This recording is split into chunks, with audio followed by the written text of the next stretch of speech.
साधूचा देखील रागभाव ठेवायचा नाही. ज्या ठिकाणी शरीरच आपलं नाही तर बाह्य पदार्थ आपले कसे होऊ शकतील? आपलं कोणी नाही. केस निघताना त्रास होत नाही, तसं या शरीरातून आत्मा निघत असताना आम्ही कोणताही विकल्प करायचा नाही. विकल्पाने रहित व्हायचं. परद्रव्याचा विकल्प नका करू. परद्रव्याच्या प्रती राग नका ठेवू. हे राग राग राग आग आहे.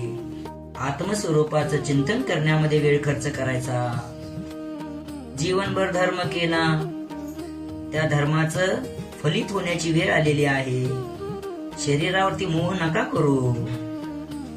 धर्मरूपी मंदिरावरती, साधनारूपी मंदिरावरती संलेखनाचा कळस चढवण्याची वेळ आलेली आहे.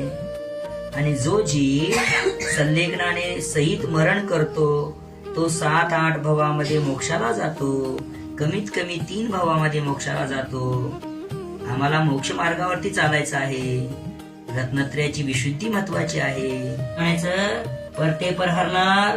जागा हो, जागा हो. आत्म राजा, हे आत्मराजा जागृत राहा, जागृत राहा. प्रकारची शरीर धारण केली. कोणत्या शरीराचा मोह करायचा? मी तर शरीर रहित शुद्ध ज्ञान दर्शनमय आत्मा आहे. त्या आत्मस्वरूपाचं चिंतन करा. शरीर नाशवान आहे.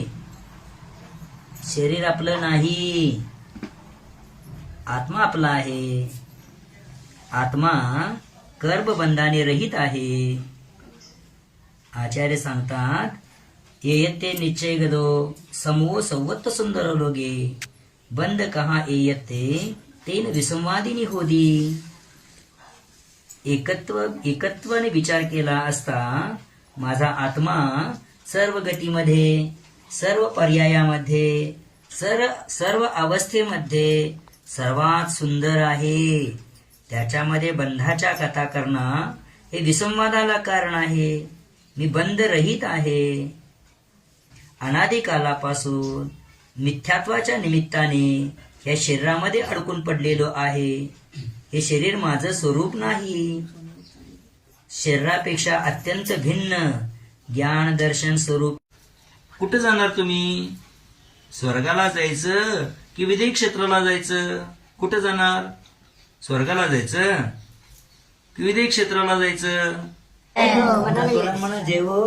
शांतीनाथ भगवान की जय हो, जय हो, जय हो. अभिषेक करूया. बघणार काय? अभिषेक बघणार काय?